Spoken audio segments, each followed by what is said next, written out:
తండ్రులారా, మీ పిల్లలకు కోపము రేపక ప్రభు యొక్క శిక్షలను బోధలోను వారిని పెంచుడి. ఈరోజు ఈ కుటుంబానికి అవసరమైనటువంటి ప్రాముఖ్యమైన మాట, మన పిల్లల కొరకు మనము ఎలాగా ఉండాలి, మన పిల్లల్ని ఏ విధంగా పెంచాలి. ఈరోజు వాక్యమునకు ప్రేరేపణ కలిగినటువంటి టైటిల్ ఏమిటంటే అమ్మ కూచి నాన్న కూచి. అమ్మ కూచీలు, నాన్న కూచీలు. మనము ఒకప్పుడు అమ్మకు కూచీగానో నాన్నకు కూచీగానో ఉన్న వాళ్ళమే.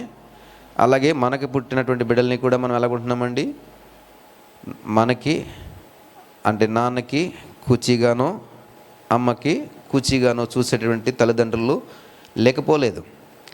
వీడికి నాన్నంటే బాగా ఇష్టము, నాన్నకి వీడంటే బాగా ఇష్టము, అమ్మకి పెద్దోడంటే బాగా ఇష్టము, అమ్మకి చిన్నోడంటే బాగా ఇష్టము, లేకపోతే అమ్మకి నాన్నకి ఆడపిల్లంటే బాగా ఇష్టము. ఇలాంటి మాటలు మనం వింటూ ఉంటాం. ఇది అమ్మ కూచి లేదా నాన్న కూచి. అయితే దేవునికి వాక్యం చెప్తుంది ఏమిటంటే శిక్షలోనూ బాధలోనూ వారిని పెంచాలి. శిక్షణ మొదటిది, శిక్షణ అంటే ట్రైనింగ్. అదేవిధంగా టీచింగ్, ట్రైనింగ్ ఇవ్వాలి. రెండవది టీచింగ్, బోధ కూడా చేయాలి. ఈ రెండు విషయాల్ని మన పిల్లల పట్ల చాలా తెలివిగా మనము చేయగలగాలి. ఎందుకంటే మనము వారికి టీచ్ చేద్దామన్నా, ట్రైనింగ్ ఇద్దామనుకున్నా వారికి వెంటనే ఏమొస్తుందంటే కోపం వస్తుంది లేదా చిరాకు పడతారు. అందుకనే తండ్రులారా, మీ పిల్లలకు కోపము రేపక, వారిలో కోపము రాకుండా, చిరాకు రాకుండా, మనం ఏదో వారిని రుద్దేస్తున్నామనే ఫీలింగ్ లేకుండా వారిని ఏం చేయాలటండి, ప్రభువు యొక్క అంటే దేవుని యొక్క ట్రైనింగ్లో, దేవుని యొక్క టీచింగ్లో, అంటే దేవుని యొక్క మాటలు యందు, దేవుని యొక్క వాక్యం యందు, దేవుని యొక్క వారిని శిక్షణ. అంటే ఏంటి శిక్షణ? సండే స్కూల్కి వెళ్ళే దగ్గర నుంచి అన్నిటిని కూడా శిక్షణ ఏంటంటే దేవునిలో శిక్షణ ఇవ్వాలి. సండే స్కూల్కి తీసుకురావాలి, ఆరాధనకు తీసుకురావాలి, దేవుని యొక్క మాటలు వినడానికి వారిని పురుకల్పాలి. దేవుని యొక్క సన్నిధిలో పెద్దవారు పాటలు పాడుతుంటే పిల్లలు ఏం చేస్తూ ఉండాలండి? ఆడుకోవాలా? చప్పట్లు కొడుతూ నేర్పించాలి వారికి. మనము ఏ విధంగా పిల్లల్ని పెంచుతున్నామో చూడండి. దేవుని మందిరానికి వచ్చిన తర్వాత వారిని ప్రభు యొక్క శిక్షలో, మన శిక్షణలో మనం పెంచాలి, అంటే ట్రైనింగ్లో మనం పెంచాలి. ఇలా పెంచితే బాలుడు నడవలసినటువంటి త్రోవను వాడికి నేర్పించినప్పుడు వాడు పెద్దవాడు అయినప్పుడు దాని నుండి తొలగిపోడని సామెతల గ్రంథము 22వ అధ్యాయం 6వ వచనంలో ఉంటుంది. పెద్దవాడైనప్పుడు తొలగిపోడు. ఆ పెద్దవాడైనప్పుడు అనే మాటకి పైన ఒకటి ఉంటుంది చూడండి, ఆ కింద దానికి అర్థం రాయబడింది ఏంటండి? వృద్ధుడైనప్పుడు. సామెతల గ్రంథము 22వ అధ్యాయం 6వ వచనం ఏమని రాయబడిందండి? బాలుడు నడవలసిన త్రోవను వాడికి నేర్పము, వాడు పెద్దవాడైనప్పుడు దాని నుండి తొలగిపోడు. పెద్దవాడైనప్పుడు అనే దానికి అర్థం ఏముందండి? వృద్ధుడైనప్పుడు అంటే ముసలివాడైన తర్వాత కూడా వాడు ఏమంటే ఆ స్థితి నుండి ఎప్పుడండి? నువ్వు బాలుడుగా ఉన్నప్పుడు, పిల్లలుగా ఉన్నప్పుడు నువ్వు వారు పెద్ద ఎదిగిన తర్వాత నేర్పిద్దామంటే వారు నేర్చుకోరు. మొక్కై వంగనది మ్రానై వంగుతుందా అని ఒక సామెత ఉంటుంది మనకి. కాబట్టి ఇప్పుడు వంగలేదో రేపు అస్సలు వంగదు. ఇప్పుడు నీ మాట వినలేదో రేపు నీ మాట అసలు వినదు. ఇప్పుడు భయభక్తులు నేర్చుకోలేదో రేపొద్దుట అసలు భయము భక్తి అనేది నీ ముందే. మన బాలుడు నడవలసిన త్రోవ ఏం చేయాలంటండి? నేర్పించాలి. ఎప్పుడంటే చిన్నప్పుడే. బాలుడు అంటే పెద్దవాడు కాదు, బాలుడు ఎప్పుడంటే చిన్నవాడు ఉన్నప్పుడే. ఇలా నేర్పించకపోతే వాడు పెద్ద అయిన తర్వాత, వృద్ధుడైన తర్వాత కూడా వాడు ఎలా బ్రతుకుతాడండి? శిక్షణ లేనివాడిగా, మరి ట్రైనింగ్ లేనివాడిగా, టీచింగ్ లేనివాడిగా బ్రతుకుతాడు. కాబట్టి మనము కుటుంబాలుగా కట్టబడుతున్న మనము బాల్యం నుండి మన పిల్లలకి నేర్పించే ప్రయాసను మనం కలిగి ఉండాలి. ఈ ప్రయాసను మనము ఎప్పుడైతే మిస్ అవుతూ ఉంటామో ప్రియులారా, రాబోయే తరం ఎలాగుంటుందంటే సరైనటువంటి తరముగా ఉండదు. సరైనటువంటి తరముగా మనము సొసైటీకి అందించలేం. మనం ఇప్పుడు సరైనటువంటి తరాన్ని తయారు చేయగలిగితే రేపటికి సరైనటువంటి తరాన్ని ఇవ్వగలుగుతాం. మా రాంబాబాయ్ గారు సాక్ష్యం చెప్పారు. వారి యొక్క మిలిటరీ ట్రైనింగ్ ఎలా ఉంటుందంటే చాలా భయంకరంగా ఉంటుంది. అయితే నేను ఎప్పుడు మిలిటరీ ట్రైనింగ్కి వెళ్ళలేదు, కానీ విన్న మాటలు, చదివిన మాటలు, ఆ పుస్తకాల్లో చదివినవి లేదా చూసిన వీడియోస్ లాంటివి చూస్తే ట్రైనింగ్ ఎలా ఉంటుందండి. ఆ పోలీస్ డిపార్ట్మెంట్ కానీ మిలిటరీ డిపార్ట్మెంట్ కానీ ఎలా ఉంటుందండి, అంత కఠినంగా ఉంటుంది. ఆ ట్రైనింగ్లోనే చాలామంది చేతులెత్తి పారిపోయి వచ్చేస్తారు. మీలో ఉన్నటువంటి లోపాలను మేము చెప్తున్నామంటే మీ వలన మాకేదో వస్తుందని కాదు, సరి చేసుకుంటారని, తీర్చిదిద్దుకుంటారని, దానివలన మీరు నిలకడలోకి వస్తారని, మీరు కట్టబడతారని. దానివల్ల మీరు కట్టబడితే ఎవరికి మేలండి? మీకు మేలు. మీకు మేలు జరిగితే సంఘానికి మేలు, సంఘానికి మేలు జరిగితే సమాజానికి మేలు, సమాజానికి మేలు జరిగితే విశాఖపట్నానికి మేలు, విశాఖపట్నానికి మేలు జరిగితే రాష్ట్రానికి మేలు. అంతే కదండి. గొప్పగా చెప్పుకుంటున్నాం విశాఖపట్నం అని. మరి విశాఖపట్నంలో ఎలాంటి మనుషులు ఉన్నారు? నిలకడలేని మనుషులు ఉన్నామా? కాదు కదా. మంచి మనుషులు ఉండాలి. విశాఖపట్నంలో ఎవరు ఉండాలండి? మంచి మనుషులు ఉండాలి, నిలకడగలిగినటువంటి మనుషులు ఉండాలి, సాధించే మనుషులు ఉండాలి. రాష్ట్ర అసెంబ్లీలో కొట్టుకుంటున్నారు దేనికోసం తెలుసా? రాజధాని కోసం. అవునండి కదా. విశాఖపట్నం ఒకరు, అమరావతి అని ఒకరు. అంటే విశాఖపట్నానికి ఉన్న గొప్పతనం ఏంటి అని ఒకరు, విశాఖపట్నానికి లేదా అమరావతి ఉంటే ఏంటి అని వాళ్ళంతా డిస్కషన్ అవుతుంది. అలాంటి విశాఖపట్నంలో మనం ఉంటున్నామంటే మనం ఎలా ఉండాలండి? ఎస్, ఇక్కడ ఉన్న మనుషులు కూడా విశాఖపట్నానికి ఎంత గొప్పతనం ఉందో ఇక్కడ ఉన్న మనుషులకు కూడా అంతే గొప్పతనం ఉండాలండి. ఉండకూడదా? ఉండాలి. ఆమేన్. యెరూషలేము వాడు, ఇజ్రాయేల్ వాడు అంటే ఎంత గొప్ప పేరు ఉంటుంది. అలాగే విశాఖపట్నం వాడు అని ఎంత పేరు ఉంటుందో అలాగే నువ్వు కూడా పేరు తగ్గట్టుగా జీవించాలి, నిలకడ కలిగి జీవించాలి. ప్రియ సహోదరుడు సహోదరి, ఈ మాట ఎందుకు చెప్తున్నానంటే ఆ ట్రైనింగ్ చాలా కఠినంగా ఉంటారు. పారిపోయి వచ్చేస్తుంటారు. ఆ శిక్షణలోనే తట్టుకోలేక నిలబడలేక వచ్చేస్తుంటారు. వారు ఆ పరిస్థితిని తట్టుకుని నిలబడి ఆ తర్వాత ఎలాంటి కఠినమైన పరిస్థితినైనాను వారు ఎదుర్కోగలుగుతారు. ఎందుకంటే వారికి ఇచ్చేటువంటి శిక్షణ అలాంటిది. నీ బాలుడికి అలాంటి శిక్షణను ఇస్తే దేవుని యొక్క సన్నిధికి వచ్చినప్పుడు, దేవుని యొక్క సన్నిధిలో నీ ఇంటిలో, నీ ఇంటి గృహంలో యెహోవా ఏమంటున్నాడండి 127వ కీర్తనలో, కుమారులు యెహోవా అనుగ్రహించు స్వాస్థ్యము, గర్భఫలము, ఆయన ఇచ్చు బహుమానము. ఆయన ఇచ్చిన బహుమానాన్ని మనం ఎలా పెంచుతున్నాం? మనం అనుకుంటున్నాం మనం కన్నాం అనుకుంటున్నాం. కాదు అట. ఎవరటండి? ఆయన ఇచ్చిన బహుమానం అంట, ఆయన ఇచ్చిన స్వాస్థ్యం అంట. ఈ గర్భఫలాన్ని ఆయన ఇచ్చినటువంటి స్వాస్థ్యం అంట. దాన్ని ఎలా పెంచాలండి? ఆయన ఇచ్చినటువంటి బహుమానంగానే పెంచాలి. రేపొద్దుట ఆయన అడుగుతాడు, ఏది నా బహుమానం ఏది? నీకు ఇచ్చిన బహుమానం ఏది? నీకు ఇచ్చినటువంటి స్వాస్థ్యం ఇచ్చాను కదా. నీకు కోట్ల రూపాయల ఆస్తి ఆయన ఇవ్వకపోవచ్చు, మణిమాణిక్యాలు ఇవ్వకపోవచ్చు, కానీ దానికంటే విలువైనటువంటి స్వాస్థ్యం ఇస్తాడు. అదే గర్భఫలము, అదే ఏంటండి? కుమారులు యెహోవా ఇచ్చు బహుమానం. దానికి మించినటువంటి బహుమానం అది. కోట్ల కంటే కూడా, బంగారము కంటే కూడా, వెండి కంటే కూడా, మణిమాణిక్యాల కంటే కూడా నీ కుమారులు, నీ కుమార్తెలు. అందుకనే అంటాడు మోషే, నా కుమారులు ఎలాగున్నారండి? తన యవన కాలం మంది ఎదిగిన మొక్కల వలె ఉన్నారంటాడు. కుమార్తెలు ఎలాగున్నారండి? నగర కొరకే చెక్కిన మూలకమ్మల వల్లే ఉన్నారంటాడు. ఎవరంటారండి ఈ మాట? మోషే రాసినటువంటి కీర్తన అది. ప్రియ సహోదరుడు సహోదరి, కుమారులు ఎలా ఉన్నారంటే యవ్వన కాలం మంది ఎదిగిన మొక్కల వల్ల. యవ్వన కాలం మంది ఎదిగిన మొక్క ఎలా ఉంటుందండి? ఎప్పుడు ఫ్రూట్ ఇద్దామా, ఎప్పుడు ఫలం ఇద్దామా, ఎప్పుడు నీడిద్దామా, ఎప్పుడు నా జనులు నా దగ్గరికి వచ్చి సేద తీరుకుంటారా, ఎప్పుడు నేను కలపనిస్తానా, ఎప్పుడు నేను నాకున్నటువంటి సమృద్ధి నేను పంచిపెడతానా అని చూస్తుంది. ఏదండి? యవ్వన కాలపు మొక్క.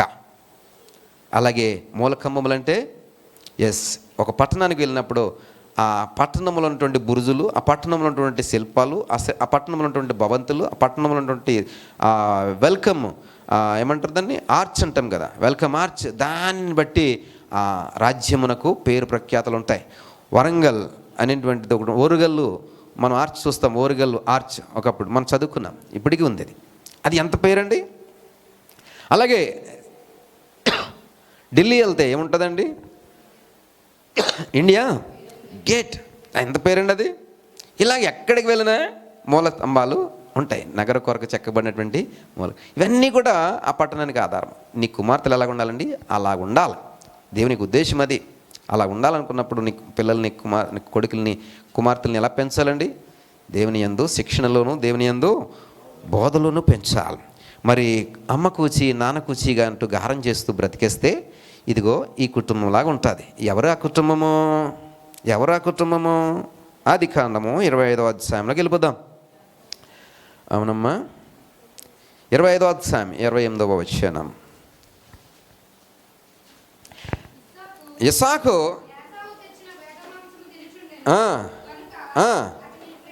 ఇస్సాకు యాసావు తెచ్చిన వేట మాంసము తినుచుండెను కనుక అతన్ని ప్రేమించెను. రెబెకా యాకోబుని ప్రేమించెను. ఇక్కడ ఇస్సాకు రెబెకా అనేటువంటి ఇద్దరు భార్య భర్త ఇద్దరున్నారు. భార్య పేరు రెబెకా, భర్త పేరు ఇస్సాకు. వీరిద్దరూ భార్యాభర్తలుగా జీవిస్తున్నారు. ఇస్సాక్కి 60 సంవత్సరాల వయసు అప్పుడు పిల్లలు కలిగారు. 40 సంవత్సరాల వయసు అప్పుడు పెళ్ళయింది. వినండి అన్నమాట. 40 సంవత్సరాల వయసు అప్పుడు ఇస్సాక్కి ఏమైందండి? పెళ్ళయింది. పెళ్ళయిన తర్వాత ఇస్సాక్కి పిల్లలు పుట్టలే, రెబెకాకి పిల్లలు కలగల. ఆమె చాలా వేదన చెందుతుంది. ఇది ఎవరు చూస్తున్నారు?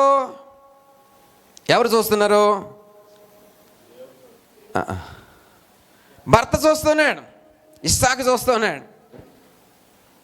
చూసి మొరపెట్టడం, అంటే దేవుని దగ్గరికి వెళ్ళి మొరపెట్టడం ప్రారంభించాడు. ప్రభా, నా భార్య స్థితి ఇలాగుంది, నాకు సంతానం ఇవ్వు అని చెప్పి 21వ వచనం చూసినట్లయితే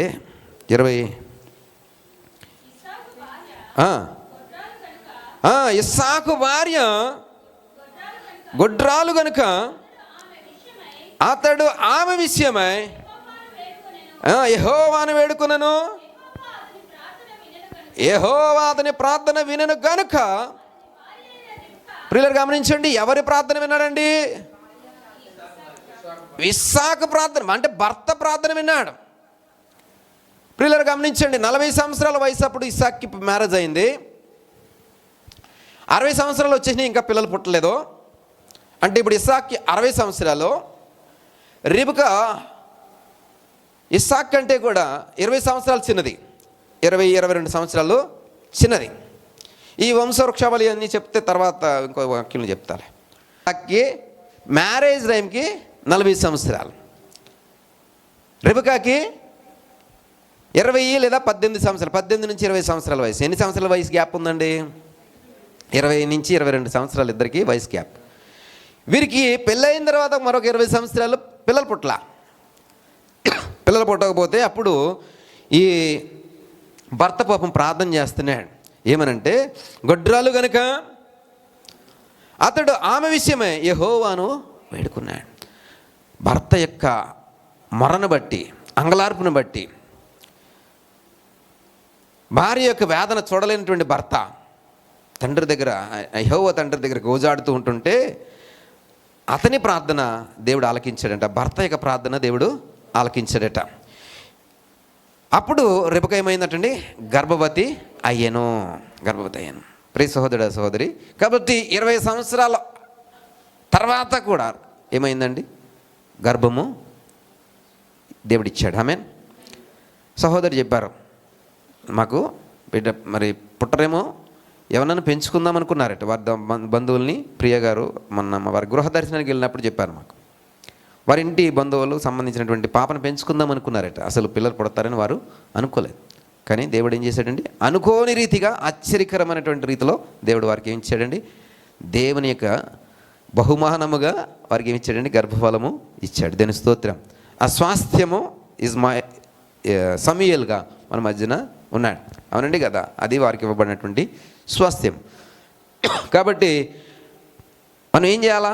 పట్టు విడవక ప్రార్థన చేయాలి. ఎక్కడ కూడా నిరీక్షణ కోల్పోకూడదు. ఎక్కడ కూడా ఇంకా కలగదేమో అనేటువంటి అపనమ్మకం మనకి రాకూడదు.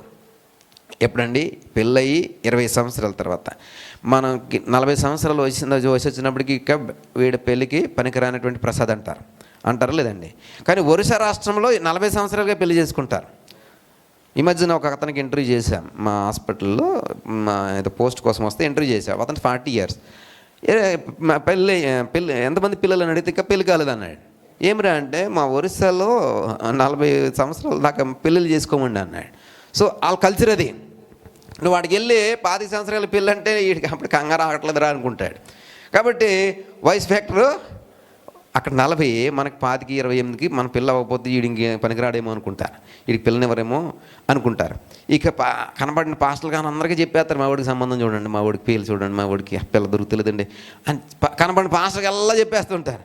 ముందు 10 లక్షలు కట్టమంటారు, తర్వాత ఎక్కడికి వచ్చేస్తారు తెలుసా అండి, 5 లక్షలు, తర్వాత 2 లక్షలు అంటారు, తర్వాత పిల్ల బాగుంటే చాలు అంటారు, తర్వాత ఇంకా పిల్ల బాగోపోయినా పర్లేదు ఏదో ఒకటి ఏమంటారు గుడ్డిదానికన్నా మెల్లది బెటర్ అంటారు, తర్వాత గుడ్డిదైనా పర్లేదు అంటారు. అలాగ అయిపోద్ది. అవునండి కదా. ప్రియ సహోదరి, ఇక్కడ ఇస్సాకు 40 సంవత్సరాల వయసు అప్పుడు పెళ్లి చేసుకుంటే 60 సంవత్సరాలప్పుడు అతడికి పిల్లలు పుట్టడానికి ప్రార్థన చేస్తే దేవుడు వారి యొక్క గర్భాన్ని తెరిచి వారి రెబెకా యొక్క గర్భాన్ని దేవుడు తెరిచాడు. ప్రియ సహోదరి, ఈ రెబెకా గర్భంలో 2 కవలలు ఉంటారు. ఈ కవలలు గర్భంలో ఉన్నప్పుడే కొట్టుకుంటారు. గర్భంలో ఉన్నప్పుడే 22వ వచనంలో ఉంటుంది, గర్భంలోనే శిశువులు ఒకరితో ఒకడు పెనుగులాడుట.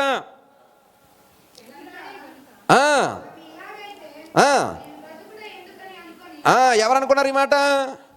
గర్భం వచ్చేదాకా ఒక ఏడుపు, వచ్చిన తర్వాత మోయడానికి మరొక ఏడుపు. అందుకని ఇర్మియా అంటాడు ఏమిటంటే, ప్రసవించడానికి పిల్లలు పుట్టవచ్చుని కానీ ప్రసవించడానికి ఏం సరిపడలేదటండి, శక్తి చాటలేదు. పిల్లలు పుట్టవచ్చుని కానీ ప్రసవించడానికి పిల్లలు కావాలని అడుగుతారు. పిల్లలు దేవుడు గర్భఫలం ఇస్తాడు. ఇప్పుడు ఏం చేయాలా? మన శక్తి అంతా కూడబట్టుకుని ఏం చేయాలా? పిల్లల్ని ప్రసవించాలి, జన్మనివ్వాలి. అది నాకు సాలట్లేదని చెప్పి అంటే లాభం ఉందండి? నీకు ఆశీర్వాదం ఇచ్చేటి ఉపయోగమో? ప్రియ సహోదరి గమనించండి. ఇక్కడ రెబెకా యొక్క స్థితి అలాగే ఉంది. ఏమంటుంది? నాకు ఏటి ఉపయోగం? వీళ్ళిద్దరు లోపడే కొట్టేసుకుంటున్నారు, బయటకు వస్తే ఇంకెలా ఉంటుంది? లోపడే పెనుగులాట. ఈ యాకోబుకి ఇదండి, కడుపులో ఉన్నప్పటి నుంచే పెనుగులాడటం మొదలెట్టాడు బాబు. అందుకనే తెల్లవారులో దేవదత్త పెనుగులాడాడట. ఎక్కడికి పోతాయి ఈ బుద్ధులు? ఏమంటారండి? పుట్టుకతో వచ్చినవి ఎక్కడికి పోవండి, పుట్టకతో అంటే సత్తనే కానీ పోవని అంటారు. అలాగే యాకోబుకున్నట్టు లక్షణం కడుపు లోపల పుట్టుకతో కాదు, పుట్టక ముందు నుంచి లక్షణాలు ఏంటంటే పెనుగులాడడం. ఎవరికి గురించి? తండ్రి అన్నయ్యతో పెనుగులాడడం, గర్భంలో ఉండి పెనుగులాడేసుకుంటూ ఉన్నారు. ఈ స్థితి చూసి తట్టుకోలేక తల్లి రెబెకా అంటుంది, ఇలాగైతే కష్టం, నేను ఏం చేస్తాను బాబు అని చెప్పి దేవుడి దగ్గర మొర్రపెడుతూ ఉంటుంటే దేవుడు ఒక ప్రవచనం ఇచ్చాడు. ఏంటంటే ప్రవచనము, 2 జనములు నీ గర్భంలో గలవు, ప్రత్యేకముగా వచ్చును, ఒక జనపదము కంటే ఒక జనపదము బలిష్టమైనను, పెద్దవాడు చిన్నవాడికి. ఇక్కడ చూడండి ప్రియులారా, ఇక్కడ ఎవరు అడిగారండి? ఇస్సాకు ఎక్కడన్నా ఉన్నాడండి? ఇస్సాకు. ఇప్పుడు ఇక్కడ ఎవరున్నారండి? ఇక్కడ రెబెకా మాత్రమే ఉంది. దేవుడు ఎవరితో మాట్లాడాడండి? రెబెకాతో మాత్రమే మాట్లాడాడు. ఏం మాట్లాడాడండి? ప్రవచనం చెప్పాడండి. ఏం ప్రవచనం అండి? ఇదిగో నీ కడుపులో 2 ఉన్నారు, 2 జనపదములు ఉన్నాయి, వద్దవాడు చిన్నవాడి కంటే కూడా పెద్దవాడు చిన్నవాడికి దాసుడు అవుతాడు. ఒక జనపదము మరొక జనపదం కంటే కూడా ఎలా ఉంటుందండి? బలిష్టమైండును. ఇది దర్శనం. ఈ రెబెకా ఏం చేసిందంటే ఆ దర్శనాన్ని తీసుకుని లోపల పెట్టేసుకుంది. నిజమైనటువంటి తల్లి అయితే రెబెకా చాలా భక్తిపరురాలు, ఐఎమ్ ష్యూర్ అండి.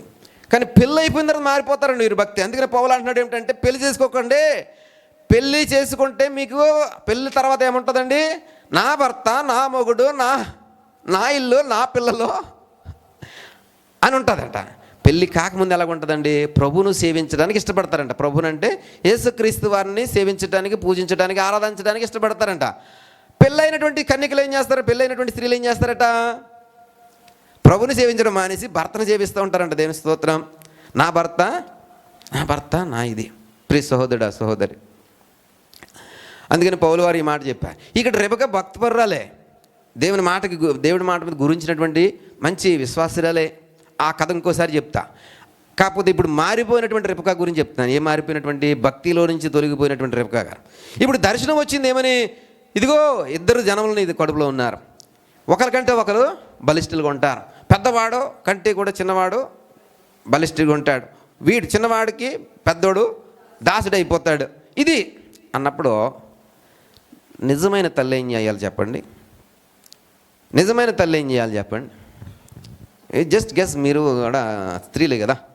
This question to mothers.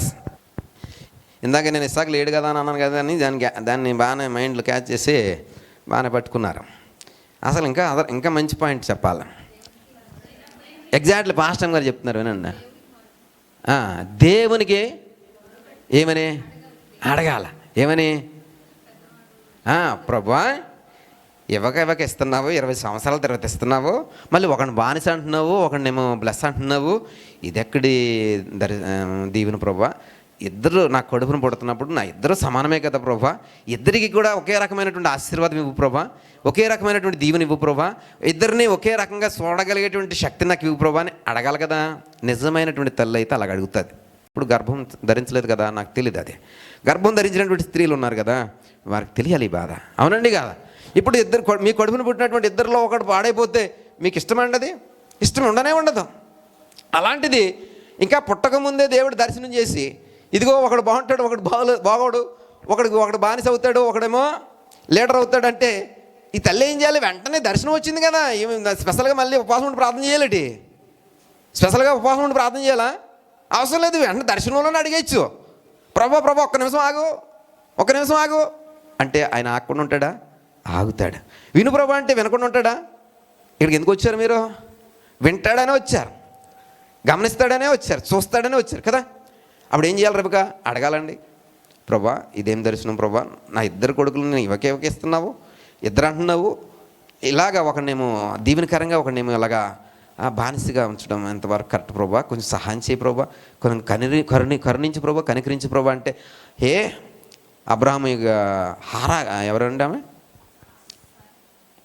ఆమె దాసి హాగరికి పుట్టినటువంటి కుమారుని ఆయన కరుణించలేదా?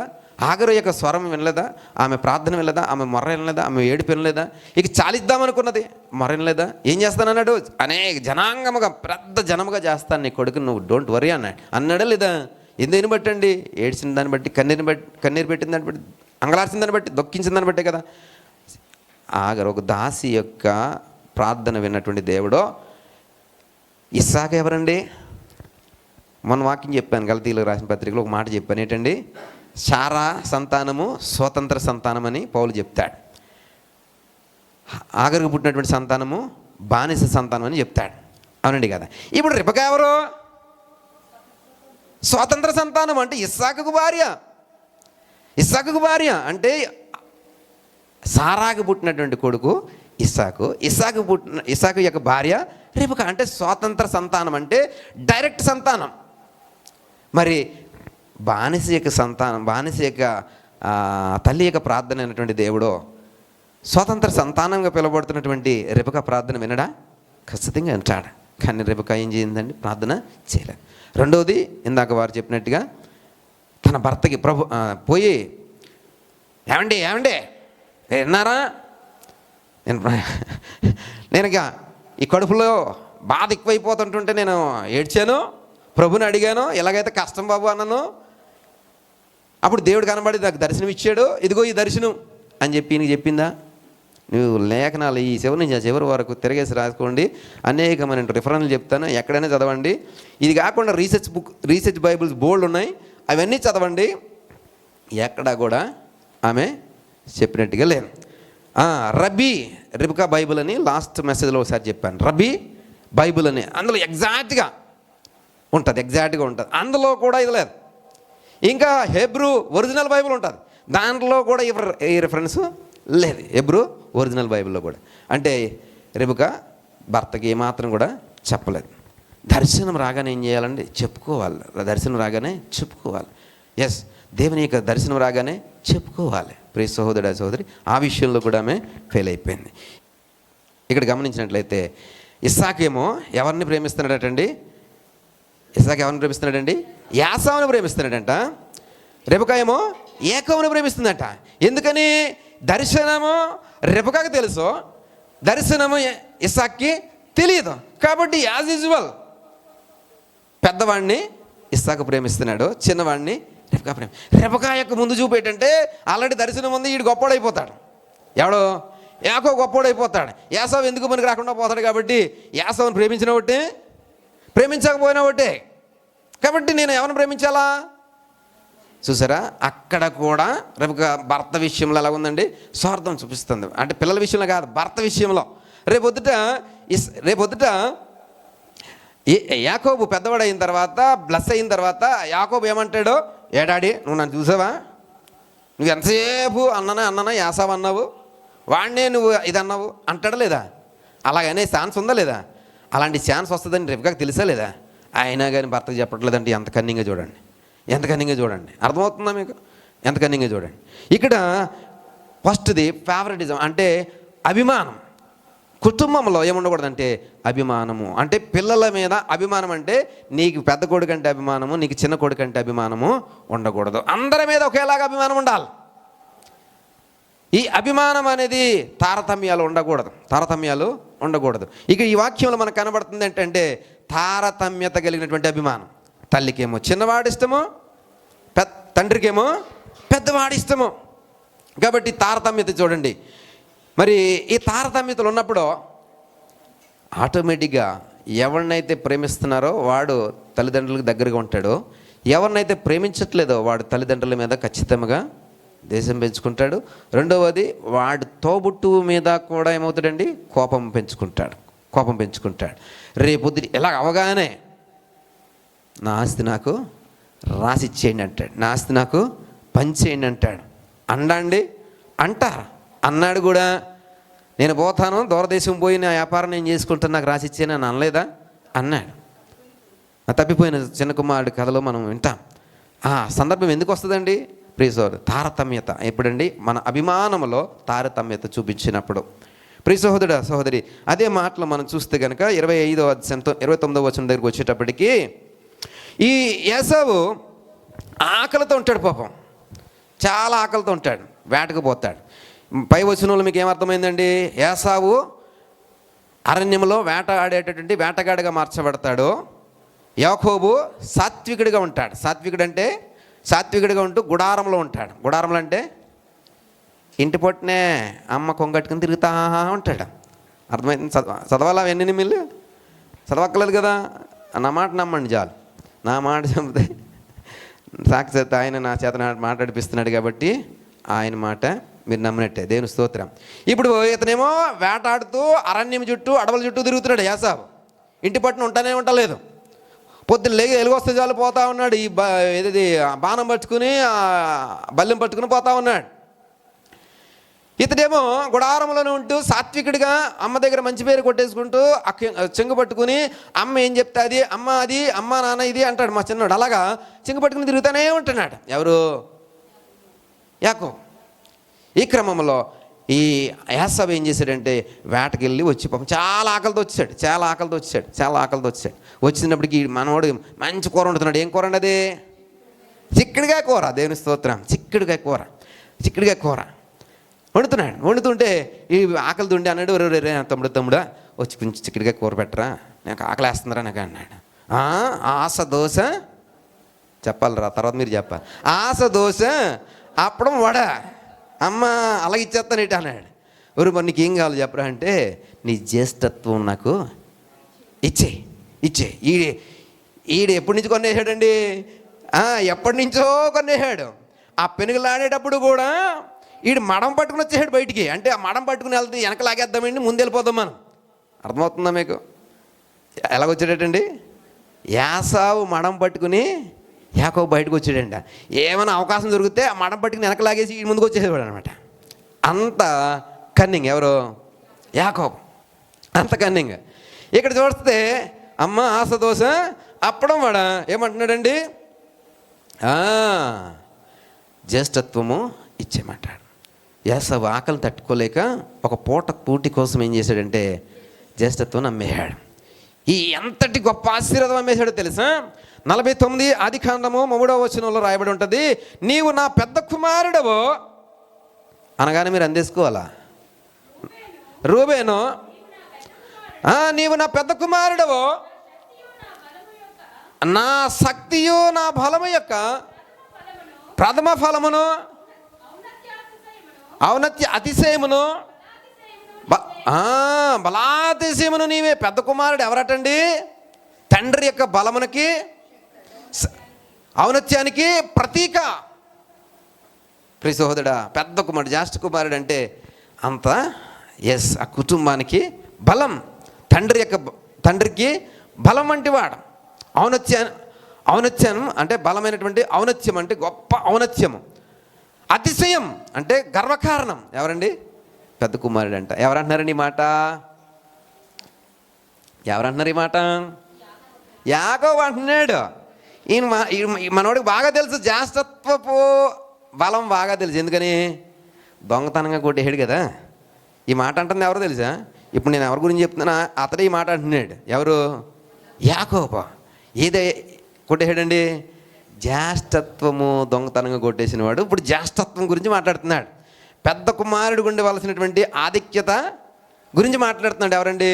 యాకోబు. పెద్ద కుమారుడికి ఉండేటువంటి ఆశీర్వాదం ఏంటో అతనికి బాగా తెలుసు. అందుకనే చిక్కుడుకాయలు కూర ఇచ్చేసి ఏం చేశాడండి? జ్యేష్ఠత్వం కొట్టేశాడు. ఏమంటారు దాన్ని? ఇచ్చిపుచ్చుకునుట బిజినెస్. ఇచ్చిపుచ్చుకునుట బిజినెస్ చేసాడు. ప్రియ సహోదర సహోదరి అంటున్నాడు ఏమిటంటే, నా కుమారుడా, నీవు నా పెద్ద కుమారుడవు. నేను చదువుతాను. నా శక్తియు నా బలము యొక్క ప్రథమ ఫలము. ఒక తండ్రి యొక్క శక్తి కానీ, ఒక తండ్రి యొక్క బలము కానీ ఎవరిని బట్టి బయలుపరచబడుతుందండి?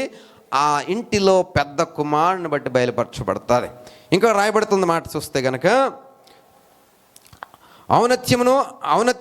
అత్యశయము బలాతిశయము నీవే. అంటే ఆ తండ్రి యొక్క బలాతిశయం అంటే బలమును బట్టి గర్వంగా ఫీల్ అవుతారు. చూసారా? ఆ బలాతిశయం ఎవరటండి? పెద్ద కుమారుడట. ఇంత గొప్ప ఆశీర్వాదము ఎవరిలో ఉందండి? జ్యేష్ఠత్వంలో ఉంది. ఇంతటి జ్యేష్ఠత్వాన్ని యాసాబు ఏం చేస్తున్నాడండి? చిక్కుడుకాయ కూరకి అమ్మేసుకున్నాడు. అరే ఇద్దరు కూడా, అరే బాబు అన్న నువ్వు పోన్లేరా, పోయి వేటకెళ్ళి తీసుకొచ్చావు, నేను ఇంటి దగ్గర ఉండి వంట చేశాను, పోన్లే తినరా, నువ్వు ఆకలేస్తుంది కదా అని అనలేదు వీడు. చూసారా? ఇక్కడ ఎందుకని? వీరిద్దరి మధ్యన ఐకమత్యము లేదు, వీళ్ళ మధ్యన యూనిటీ లేదు. ఎందుకని? గర్భంలో ఉన్నప్పటి నుంచి పెనుగులాడుకుంటున్నారు. బయటకు వచ్చిన తర్వాత ఆయన తల్లి ఏమైనా తీర్చిదిద్దిందా? ఒరే నువ్వు వాడిని అలాగ అనకూడదురా, వాడు పెద్దోడురా, ఒరే నువ్వు ఇలాగ అనకూడదురా, వీడు చిన్నోడురా, ఒరే నువ్వు చిన్నోడిని బాగా చూసుకోవాలరా, నువ్వు పెద్దోడిని గౌరవించాలరా అని చెప్పిందా?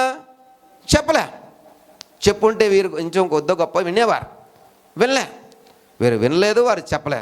అంటే ఇప్పుడు వీరి మధ్యన ఎలాగుందంటే, అవకాశం వస్తే ఏదైనా అమ్మేసుకుందాం, అవకాశం వస్తే దేనైనా లాగేసుకుందాం అనేటువంటి ధోరణిలో ఉన్నారు. ప్రియ సహోదరుడా, అంటే వక్ర మార్గములో జ్యేష్ఠత్వం సంపాదించుకోవడం. ఆ ఇంట్లో ఏముందంటే వక్ర మార్గం అంటే సరైన త్రోవలో కాకుండా, సరైన విధానంలో కాకుండా, సరైన పద్ధతిలో కాకుండా అడ్డదిడ్డముగా ఆశీర్వాదంలో లాగేసుకోవడం. ప్రియ సహోదరుడా సహోదరి, ఇది కుటుంబంలో కనబడుతోంది. ఎందుకని? ఒకడు అమ్మ కూచీగా ఉన్నాడు, ఒకడు నాన్న కూచీగా ఉన్నాడు. కాబట్టి అమ్మ కూచీగా నాన్న కూచీగా అనేటువంటి విధానం మీ ఇంట్లో ఉంటే కనుక ఇలాంటి పద్ధతే వస్తుంది. ఎలాంటి పద్ధతి అండి? వక్ర మార్గంలో ఒకడికి తెలియకుండా ఒకడు ఏం చేస్తాడండి? మోసపుచ్చుకుంటుంటాడు. మూడవది మనం చూద్దాం. 26వ అధ్యాయం 34వ వచనంలో చూస్తే కనుక, ఏసావు అన్యరాల్ని పెళ్లి చేసుకున్నట్టుగా చూస్తాం. ఎవరండి? అన్యరాల్ని, హితీరాల్ని పెళ్లి చేసుకున్నట్టుగా చూస్తాం. ఒకటి కాదు, ఇద్దరు, 2 పెళ్లి చేసుకుంటాడు బాబు. ఎంతమంది అండి? ఇద్దరు కూడా అన్యులే. వీళ్ళిద్దరు కూడా తల్లి అయినటువంటి రెబెకాని, తండ్రి అయినటువంటి ఇస్సాకుని కూడా ఏం చేశారంట? బాగా మనోవేదనకు గురి చేసేసారట. ప్రియ సహోదరుడా, ఈ కుటుంబంలో మరో ప్రాబ్లం ఏంటంటే ఇస్సాకు తన భార్య కోసము తన సొంత ఆమెను తెచ్చుకోవాలని తన యొక్క దాసుడిని దూరం పంపించి, ఆ దాసుడు పట్టుకొచ్చినటువంటి స్త్రీని వివాహం చేసుకున్నాడు. అంటే దేవుని యొక్క చిత్తమునకు లోబడి, దేవుని యొక్క నియమానికి లోబడి ఇస్సాకు రెబెకాను పెళ్లి చేసుకున్నాడు. అవునండి కాదా? కానీ కుమారుల దగ్గరికి వచ్చేటప్పటికి దేవుని చిత్తంలో కనిపెట్టలేదు, దేవుని చిత్తంలో అడగలేదు. నా కొడుక్కి ఎలాంటి కుమార్తెని ఇవ్వాలి, ఎలాంటి కోడలు నేను తీసుకురావాలని అడగలేదు. ఎవరిని తీసుకొచ్చారండి? అన్యురాళ్ళని తీసుకొచ్చారు. అన్యురాళ్ళట ఏం చేశారటండి? వారికి మనోవేదనకు గురి చేశారంట. ప్రియ సహోదరుడా, సహోదరి, నేను చాలాసార్లు చెప్తూ ఉంటా, మీ కుమారులకు లేదా మీ కుమార్తెలకు క్రీస్తుని అంగీకరించిన వారిని చూడండి, రక్షణ అనుభవం ఉన్న వారిని చూడండి. ఏంటి ఈయన బట్టి వాళ్ళు రక్షణ పొందుతారు కదా అంటారు, కానీ వాళ్ళ బట్టి ఈడు మారిపోవచ్చు కదా. ఎందుకంటే మంచి కంటే కూడా చెడు త్వరగా ప్రభావం చూపిస్తుంది. కాబట్టి ప్రియ సహోదరుడా, సహోదరి, కీడించి మేలెంచమంటున్నారు. కాబట్టి నీ కొడుకు పిల్ల అయిపోయిన తర్వాత ఆమె బాటలో నడిచేయడం అనుకోండి. ఇప్పుడు యాసావులాగే యాసావు ఏం చేస్తున్నాడండి?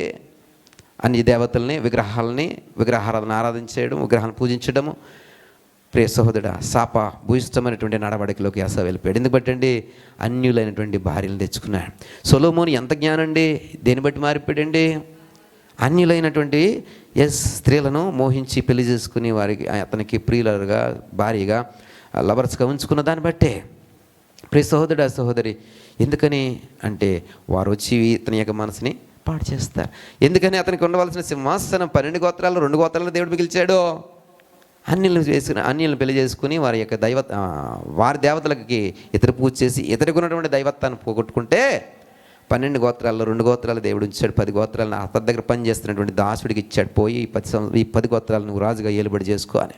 ఎంత దౌర్భాగ్యం అండి.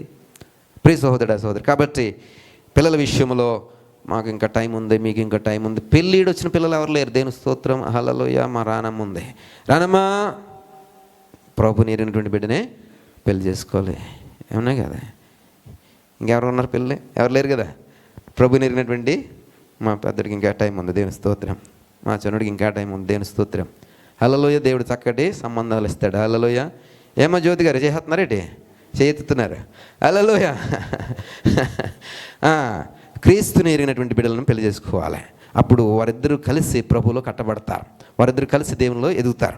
4వ చూస్తే కనుక 27వ అధ్యాయం 1 నుంచి 4వ వచనం వరకు చూస్తే కనుక ఇస్సాకు వృద్ధుడైపోయాడు. ఇప్పుడు ఆశీర్వాదం ఇచ్చేయాలి. ఎవరికి?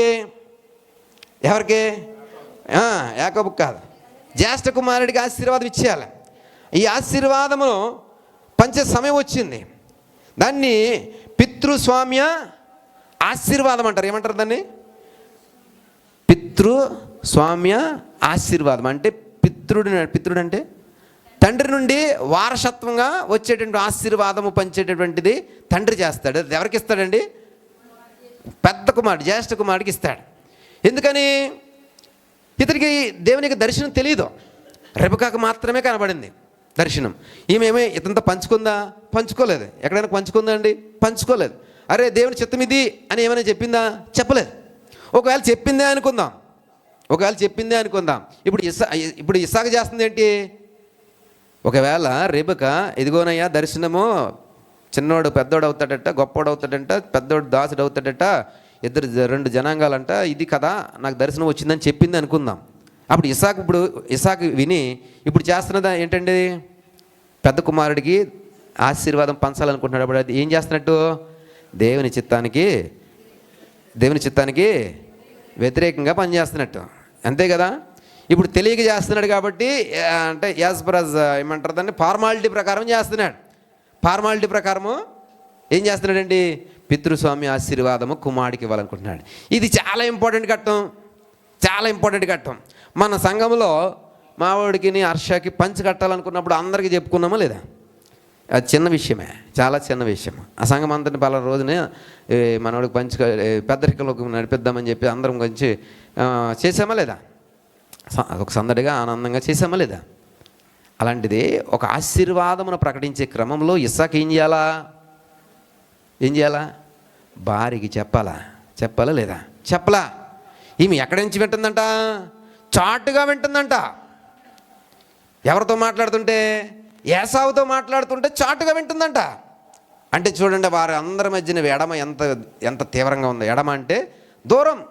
అరే పెద్ద కొడుక్కి ఆశీర్వాద పండగ చేసేటువంటి సమయం వచ్చింది. తండ్రి వారసత్వంగా ఇవ్వవలసినటువంటి హక్కుని పెద్ద కొడుకు ఇచ్చేటటువంటి సమయం వచ్చింది. ఇది దీవెనకరమైన సమయము, ఆశీర్వాదకరమైన సమయము. ఈ సమయంలో ఏం చేయాలా? ఇస్సాకు భార్యని పిలిచి వచ్చేయట్రా ఏమనాలా, అలా పిలిచి ఏమే ఇలా చేద్దాం అలా చేద్దాం, రేపొద్దున మన కొడుక్కి పండగ చేద్దాం అని అనుకోవాలి కదా, అనలేదండి. ఈమెం చేసింది? చాటునిచ్చింది. పోనీ ఏంటి అంద వచ్చి, ఏంటయ్యా భర్తను ఏమైనా పిలుతున్నారు, పేరెట్ పిలుతున్నారా, ఏమైనా పిలుతున్నారు, ఏమండని పిలుతున్నారా, లేదా సుబ్బారావుని అప్పారావుని పిలుతున్నారా? ఏమండని పిలుతున్నారు కదా. ఏమండి పెద్దోడికి ఇలా ఇద్దాం అనుకుంటున్నారు, నేను మీరు ఆడితో మాట్లాడినట్టు విన్నాను, ఏం చేద్దాం అనుకుంటున్నారు అని అడగచ్చు కదా. అడగలేదు. అంటే చూడండి వాళ్ళ మధ్యన ఎంత దూరం ఉందో చూడండి. పోయి ఎవరితో చెప్తుందండి? యాకోబుతో చెప్తుంది. ఒరే ఇల్లారా, మీ డాడీ ఏం చేద్దాం అనుకుంటున్నాడు తెలుసా నీకు? ఆశీర్వాదం అంతా మీ అన్నకి ఇచ్చేద్దాం అనుకుంటున్నాడు, నువ్వేమో తెంగరోళ్ళకి నా చుట్టూ కొంగట్టు తిరుగుతున్నావు నువ్వు. మీ అన్న ఏమో ఏటకి వెళ్ళిపోతున్నాడు, ఇది ఏటకెళ్ళిపోయి ఏట మాంసం తెచ్చాడని పోతున్నాడు. ఆ కూర తినగానే మీ డాడీ ఏం చేస్తాడు? ఆశీర్వాదం అంతా మీ అన్నకి ఇచ్చేస్తాడు, నువ్వేం తింగరోళ్ళకి ఎక్కడ ఉంటావా, నువ్వు అలా కాదురా అని చెప్పి ఏం చేసిందటండి? కపటోపాయం అనే పదం వాడతారు అక్కడ. ఎక్కడండి అది?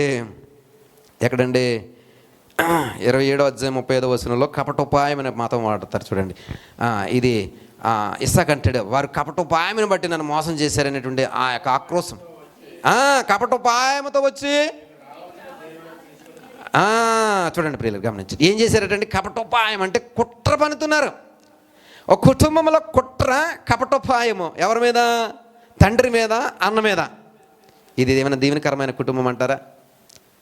చెప్పండి. అమ్మ కూచి నాన్న కూచి ఉంటే ఏమవుతుందో తెలుసా? కపటోపాయము అంటే ఒకరి మీద ఒకరి కుట్రలు వస్తాయి.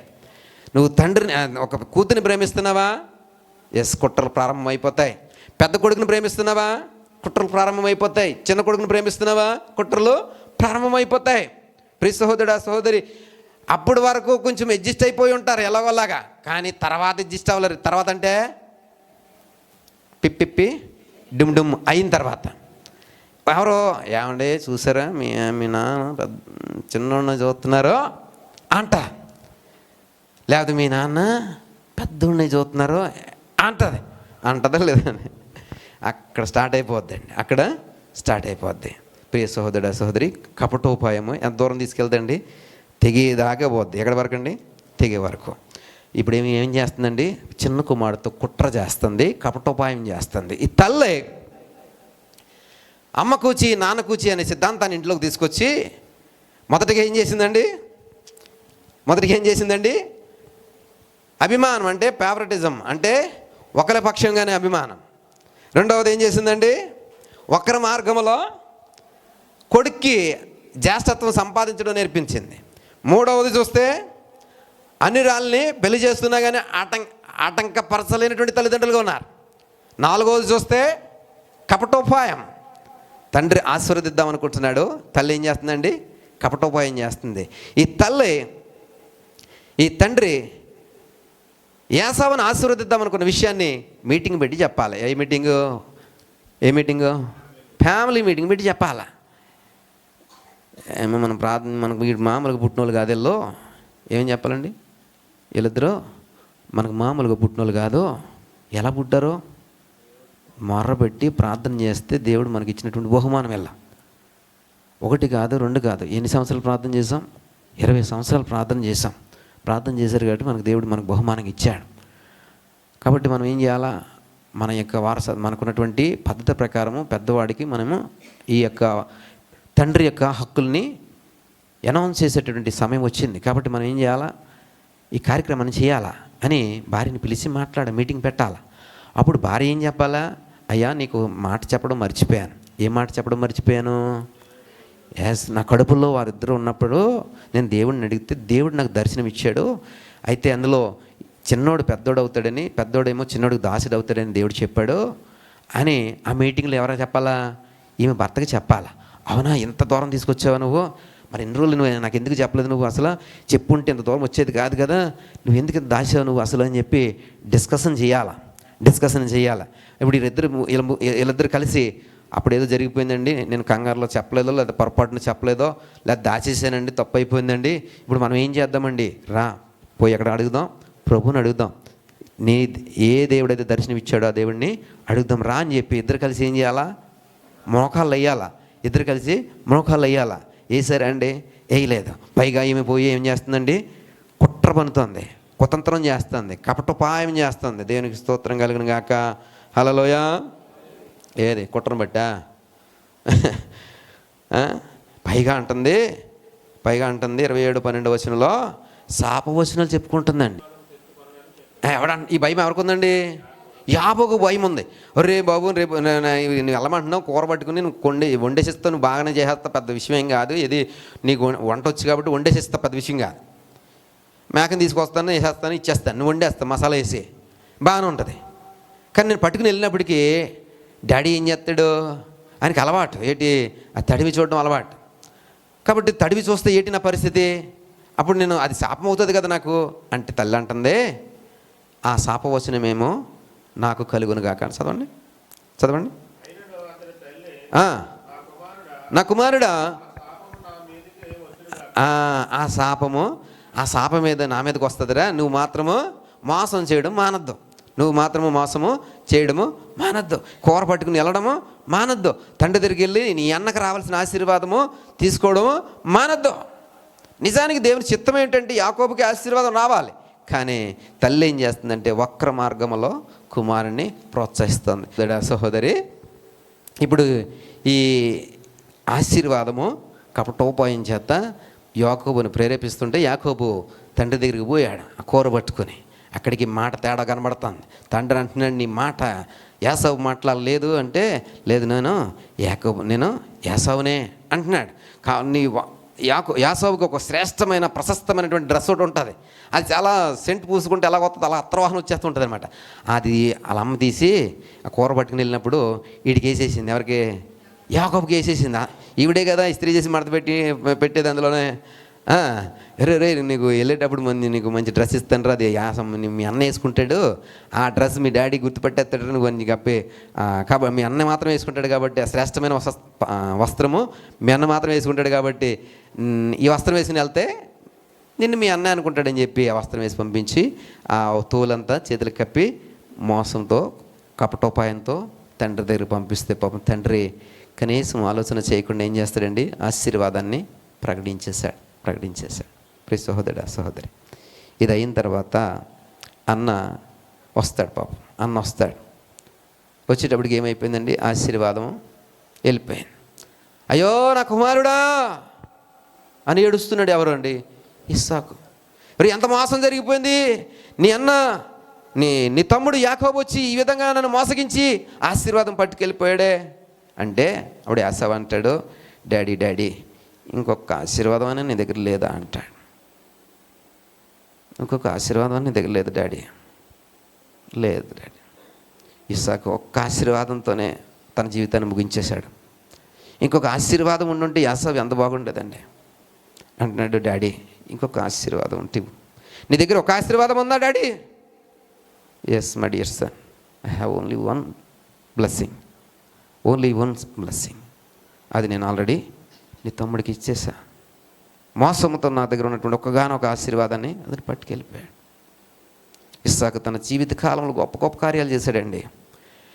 క్షామకాలములో విత్తనం విత్తి 100 ఫలము.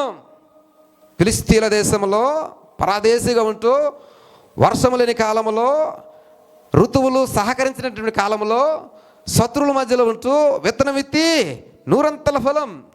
ఎంత గొప్ప ఆశీర్వాదం అండి. అలాంటి గొప్ప అనుభవం ఉన్నటువంటి ఇస్సాకు చేతిలో ఏముందండి? ఒక్క ఆశీర్వాదమే. తన జీవిత కాలంలో సంపాదించింది ఒక్క ఆశీర్వాదమే. ఇంకొక ఆశీర్వాదం పంచడానికి ఇస్సాకు దగ్గర ఏమీ లేకపోయింది. గల కారణం ఏంటో తెలుసు, సంపాదించలేకపోయాడు ఆశీర్వాదాన్ని. ఇంకొక ఆశీర్వాదం సంపాదించుంటే ఎంత బాగుండేది. ఇప్పుడు అంటున్నాడు, నా దగ్గర ఆశీర్వచనం లేదో, శాపవచనం మాత్రమే ఉంది. ప్రియ సహోదరుడా, సహోదరి, అమ్మ కూచి నాన్న కూచి అయితే ఒకడికి ఆశీర్వాదం. ఇద్దరు సమముగా ఉంటే ఇద్దరికీ ఆశీర్వాదం. ఇద్దరిని మీరు ఒకలాగా చూస్తే ఇద్దరికీ ఆశీర్వాదం. వారు ఎక్కడికి వెళ్ళినా కలిసే ఉంటారు, ఎక్కడికి వెళ్ళినా కలిసే జీవిస్తారు, ఎక్కడికి వెళ్ళినా కలిసే అభివృద్ధి చెందుతారు. ప్రియ సహోదరుడా, సహోదరి, ఎక్కడికి వెళ్ళినా. లేకుంటే ఎంతసేపు ఒకడి మీద ఒకడు పగ, ఒకడి మీద ఒకడు ద్వేషమే. వాడు ఆశీర్వాదం నేను ఎప్పుడు లాగేసుకుందామని చూస్తుంటాడు. యాకోబుకు తెలుసు ఉన్నది ఒకే ఒక ఆశీర్వాదం, అది నేను పట్టుకుని వెళ్ళిపోతే ఇంకా యాసావుకి ఆశీర్వాదమే లేదు. పోన్లే నేను ఒకడు పట్టుకెళ్ళిపోదామో, యాకోబు నేను ఒకటి పట్టుకెళ్ళిపోదాం, యాసోబు వస్తే ఇంకోటి ఇస్తాడులే అనడానికి లేదు అక్కడ. అది తెలిసి కూడా యాకోబు ఏం చేస్తున్నాడండి, పట్టుకెళ్ళిపోతున్నాడు. జ్యేష్ఠత్వం ఇతనికి ఇచ్చేస్తే ఇంకా యాసోబుకి జ్యేష్ఠత్వం ఉందా అండి, పెద్దరికం ఉందా అండి, లేదు, అది కూడా లాగేసుకుంటున్నాడు. అందుకని అంటున్నాడు యాకోబు, నన్ను 2 మార్లు మోసగించే, నన్ను 2 సార్లు మోసగించి మొదటిగా జ్యేష్ఠత్వం తీసేసుకున్నాడు, రెండవదిగా నా జ్యేష్ఠత్వ ఆశీర్వాదము తీసేసుకున్నాడని యాకోబు అంగలారుస్తాడు, ఏడుస్తాడు. ప్రియ సహోదరుడా సహోదరి, అప్పటి నుంచి యాకోబు మీద ఎలాగ పగ తీర్చుకుందామని ఆలోచన చేస్తుంటుంటే తల్లి అంటది, ఒరే నిన్ను బట్టి నీ అన్న పగ తీర్చుకుందాం అనుకుంటున్నాడు రా, ప్రతీకారం తీర్చుకుందాం అనుకుంటున్నాడు రా, కాబట్టి నువ్వు ఇక్కడ ఉండడానికి వీలు లేదో, నువ్వు పో, వెంటనే వెళ్ళిపో అంటది. అప్పుడు యాకోబు ఉన్న పాటున ఆ ప్రాంతాన్ని వదిలేసి ఎవరింటికండి, అత్త మామయ్యల ఇంటికి, అంటే తల్లి రెబెకా పుట్టింటికి పోయాడు. రెబెకా పుట్టింటికి పంపించేశాడు. అక్కడికి వెళ్ళి 21 సంవత్సరాలు పాలేరుతనం చేశాడు. 21 సంవత్సరాలు పాలేరుతనం చేశాడు. ఇక్కడ తల్లిదండ్రులు ఈ 20 సంవత్సరాల్లో యాకోబు ఒక్కసారి కూడా చూడలే. అసలైన విషయం చెప్తా, రెబెకా చచ్చిపోయింది, యాకోబు పక్కన లేడు. రెబెకా చచ్చిపోయింది, యాకోబు పక్కన లేడు. సమాధి ఎవరు చేశారో తెలుసా? ఎవరైతే శాపభూయిష్ఠుడిగా పిలవబడ్డాడో అతడే రెబెకాని తీసుకెళ్ళి సమాధి చేశాడు. ప్రియ సహోదరుడా సహోదరి, అర్థమవుతుందండి? ఇంకొక మర్మం చెప్తా. రెబెకా చావు గురించి కానీ, రెబెకా యొక్క ఈ డెత్ సమాధి గురించి కానీ బైబిల్లో ఎక్కడ రాయబడలే. ద ఒరిజినల్ హెబ్రూ బైబిల్లో రాయబడింది ఏంటో తెలుసా? ఆమె యొక్క డెత్ గురించి రాస్తే అది బైబిల్కి అవమానమని, ఆమె యొక్క డెత్ గురించి బైబిల్లో రాస్తే అది బైబిల్కి అవమానమని ఆమె డెత్ గురించి ఇక్కడ ప్రస్తావించలేదంట. ఎంత దారుణమో చూసారా? ఎందుకని ఆమె సరైన తల్లిగా బ్రతకలేదు. ఆమె సరైన తల్లిగా, సరైనటువంటి భార్యగా ఆమె నడుచుకోలేదు. అది కనుక ప్రస్తావిస్తే, ఆమె యొక్క డెత్ ఇక్కడ ప్రస్తావిస్తే అది అవమానమట. ప్రియ సహోదరుడా సహోదరి, గూగుల్లోకి వెళ్ళి ఒక బైబిల్ మీరు ఇంటికి వెళ్ళిన తర్వాత చదవండి, నేను చెప్తాను. రెబెకా గురించి, సమాధి గురించి ఎందుకు రాయలేదో అందులో రాయబడి ఉంటుంది. రూత్ బైబిల్ పేరు ఏంటి ముందు చెప్పాను నేను, రూత్ రబ్బా. బైబిల్ పేరు ఏంటండి? రూత్ రబ్బా అనేటువంటి బైబిల్లో మీరు చదవండి. రూత్ రబ్బా అనేటువంటి బైబిల్లోకి వెళ్ళి అందులో రెబెకా గురించి, రెబెకా అని టైప్ చేస్తే చాలు, రెబెకా గురించి మొత్తం డేటా వచ్చేస్తుంది. అందులో కూడా ఆమె యొక్క మరణం గురించి చెప్పలేదు. ఎందుకు చెప్పలేదు అనే దానికి రీజన్ చెప్పింది. కానీ ఎక్కడ సమాధి చేశారో చెప్తాడు. 49:31 ఆదికాండము 49:31. ఎక్కడండి? అబ్రహాము భూమి కొనుక్కున్నాడు. దేనికోసమండి? వారి యొక్క కుటుంబీకుల యొక్క సమాధులు లేదా శవాలను పూడ్చిపెట్టడానికి శ్మశాన వాటికను కొనుక్కున్నాడు. ఆ శ్మశాన వాటికలో ఆమెని కప్పేశారని లేదా సమాధి చేశారని అక్కడ జస్ట్ ప్రస్తావించాడు తప్ప, రెబెకా యొక్క మరణం ఎలాగైంది, ఎలాగ సమాధి చేయబడింది బైబిల్లో రాయబడలేదు. ఎందుకని? ఒక తల్లి పిల్లల్ని పెంచవలసిన రీతిలో పెంచలేదు. అది అవమానకరం. దేనికండి? బైబిల్కి. ప్రియ సహోదరుడు సహోదరి, అబ్రహాము పరాయి దేశస్థుడిగా ఉంటూ, పరాయి దేశంలో యాత్ర చేస్తున్నటువంటి ప్రయాణికుడిగా ఉంటూ రెబెకా గురించి దర్శనం చూస్తాడు. 22వ అధ్యాయం. వారు ఎవరనగా అతని జ్యేష్ఠ కుమారుడైన ఊజు, అతని తమ్ముడైన ఊజు, ఆరాము తండ్రి అయిన కేయూయేలు, కెసెదు, హజో, ఫిల్దాసు, ఇద్లాఫు, బెతీయేలు రెబెకాను కనెను. ఆ 8 మందిని మిల్కా అబ్రహాము సహోదరుడగు నాహోరునకు కనెను. మరియు రయుమా అను అతని ఉపపత్నియు, తెబాహు అను గుహమును, అది రానా తానది, తహసును, మయాకానును కనెను. ఇది అబ్రహాం ఎప్పుడు తెలుసుకున్నాడో తెలుసా అండి? అతడు ప్రయాణం చేస్తూ ఒంటరిగా పరదేశుకున్నప్పుడు ఎవరి గురించి తెలుసుకున్నాడో తెలుసా? రెబెకా పుట్టిందన్న సంగతి తెలుసుకున్నాడు. ఎప్పుడండి? రెబెకా పుట్టినప్పుడే అబ్రహాంకు తెలుసు రెబెకా యొక్క పుట్టుక. అలాంటి రెబెకాని తీసుకొచ్చి ఎవరికి చేసుకున్నాడండి? తన కొడుక్కి చేసుకున్నాడు కోడలుగా. అలాంటి రెబెకా సారా యొక్క వారసత్వాన్ని తీసుకుని అనేక జనములకు తల్లిగా శారా పిలవబడింది. పుట్టినటువంటి 2 పిల్లల్ని రెబెకా చూసుకోలేక అవమానకరమైనటువంటి తల్లిగా తన జీవితాన్ని ముగించింది. యాకోబు తల్లి మరణం అప్పుడు దగ్గర లేడు. అంగలార్చడానికి మొరపెట్టడానికి దుఃఖ దినములు గడపడానికి తల్లి దగ్గర లేడు. ఏసోవు మాత్రమే సమాధి చేశాడు. ప్రియ సహోదరుడా, సహోదరి, ఈమె సమాధి చేయబడిన తర్వాత అప్పుడు యాకోబు అక్కడి నుంచి బయలుదేరాడు. ఒక ఇంటిలో అమ్మ కూర్చి ఉంటే, నాన్న కూర్చి ఉంటే ఆ కుటుంబం ఇలాగే ఉంటుంది. కాబట్టి పిల్లల్ని ఎలా పెంచాలండి? దేవుని యొక్క శిక్షణలోను బోధలోను పెంచండి. దేవుని యొక్క ప్రియ సహోదరుడా, సహోదరి, చివరిగా ఒక మాట చెప్పి ముగించాలి. లేకపోతే దీనికి అర్థం ఉండదు. 1 తిమోతి 3వ అధ్యాయం 5వ వచనం. 1 తిమోతి 3వ అధ్యాయం 5వ వచనం.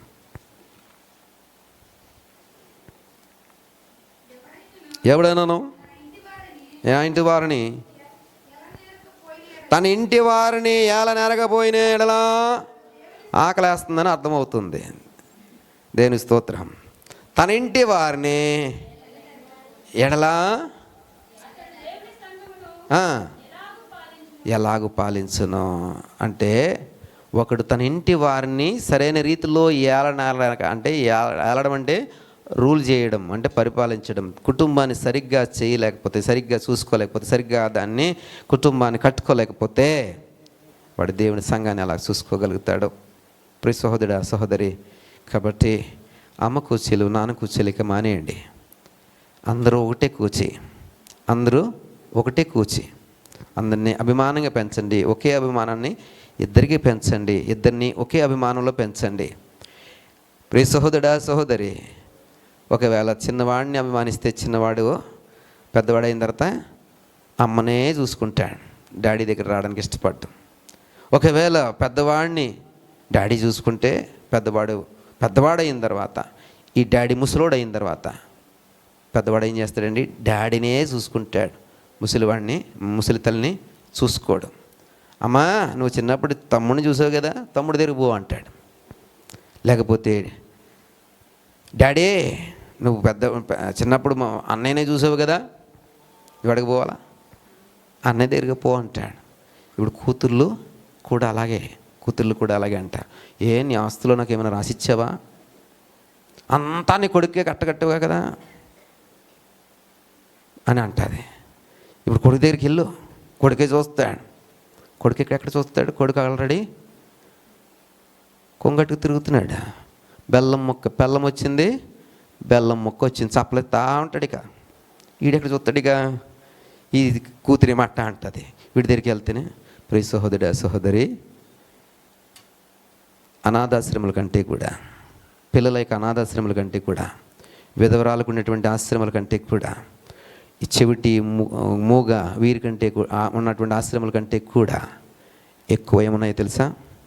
వృద్ధాశ్రమాలు ఉన్నాయి. ఎందుకో తెలుసా? అమ్మ కూచీలు నాన్న కూచీల వల్ల. మానేద్దాం. పిల్లల్ని దేవుని యొక్క బోధలో, ఆయన శిక్షణలో పెంచుదాం. కుటుంబాన్ని ఐకమత్యంగా కడదాం. మనోహరమైన మేలుకరమైన కుటుంబంగా మార్చుకుందాం. ప్రార్థన చేసుకుందాం. దయగల తండ్రి, కృపగలిగిన దేవా, గొప్ప నీతిని మాకు ఈరోజు నీ వాక్యం ద్వారా బయలుపరిచారు. యాకోబు యోసేపుల యొక్క జీవితం ద్వారా అమ్మ కూచి నాన్న కూచి, ఇదిగో ప్రభా, యోసేపు నాన్నకు కూచిగా, యాకోబు రిబ్కాకు కూచిగా, ఇదిగో ప్రభా, ఈ ఫేవరెటిజం, ఈ అభిమానము దురభిమానముగా మార్చబడి కుటుంబంలో ఐక్యతను చీల్చుతుంది, కుటుంబంలో కుట్రలకు తావిస్తుంది, కుటుంబంలో అన్య దేవతల యొక్క ఆక్రమణకు దారితీస్తుంది. ఇదిగో ప్రభా, ఒకరికి తెలియకుండా ఒకరు ఆలోచన చేయడము, భర్త ఏమి మాట్లాడుకుంటున్నాడో చాటు నుంచి వినేటువంటి దౌర్భాగ్యపు లక్షణాలు, భర్త ఏం మాట్లాడుకుంటున్నాడో, భార్య ఏం మాట్లాడుకుంటుందో ఫోన్లో అని చాటు నుంచి వినేటటువంటి దౌర్భాగ్యపు భర్తలో, ఇదిగో ప్రభా, అమ్మ కూచి నాన్న కూచి సిద్ధాంతము. ఇదిగోనైనా అపవాది యొక్క ఏలుబడిలో ఇదిగోనైనా ఇస్సాకు రిబకాలు కట్టబడుతున్నారయ్యా. వారు ఆత్మీయముగానే ఏకము చేయబడ్డారు, ఆత్మీయముగానే ఒకటి చేయబడ్డారు. అందులో ఏ అణువంత కూడా సందేహము లేదు నాయన. ఆత్మీయంగా ఏకము చేయబడ్డటువంటి ఈ కుటుంబము, ఆ కుటుంబాన్ని ఏకముగా ఉంచుటలో, పిల్లలను ఆత్మీయంగా పెంచుటలో, పిల్లలను ఇదిగో ప్రభా మేలుకరమైన మనోహరమైన స్థితిలో పెంచుటలో విఫలమైపోయారయా. అమ్మ కూచి నాన్న కూచి అనే సిద్ధాంతాన్ని తీసుకొచ్చా. ఈ పరిపాలన కుటుంబంలో ఉన్నంత కాలము నాశనమే నాయన. ఆశీర్వాదము ఇదిగో ప్రభా అనువంత కూడా ఉండదు నాయన. ఇదిగో ప్రభా కుటుంబము చీలిపోయిందయ్యా, కుటుంబము చిన్న భిన్నమైపోయింది. ఇదిగో నేను ఒకడు పాలేరుగా బ్రతుకుతున్నాడు పోయి, ఒకడు శాపం పొందుకున్నటువంటి శాపభూయిష్టమైనటువంటి స్థితిలో బ్రతుకుతున్నాడు. వీరి మధ్యన ప్రేమ లేదో, వీరి మధ్యన శాంతి లేదో.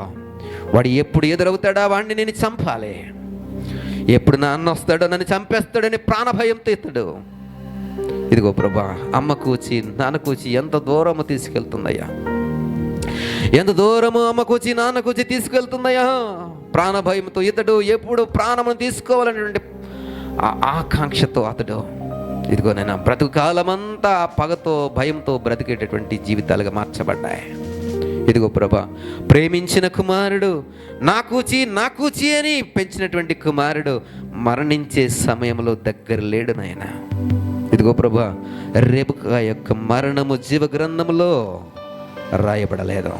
గల కారణం ఇది అవమానకరమని. సింపుల్, ఒక తల్లికి ఇది అవమానకరమని. ఇదిగో ప్రభా మా జీవితాలు ఇలా కాకుండా, అమ్మ కూచి నాన్న కూచి సిద్ధాంతంతో కాకుండా మేమందరము క్రీస్తులో ఒకటి, మా ఇంటికి క్రీస్తే అధికారి అని, మేమందరము క్రీస్తుని ప్రేమలో ఎదుగుతామని, నేను నా ఇల్లు నా సర్వము ఆ దేవుడైన యెహోవాను సేవిస్తామని ఒక తీర్మానంలో మేము, ఒక రూల్లో, ఒక సిద్ధాంతంలో పెరుగుటకు సహాయం దయచేయనైనా.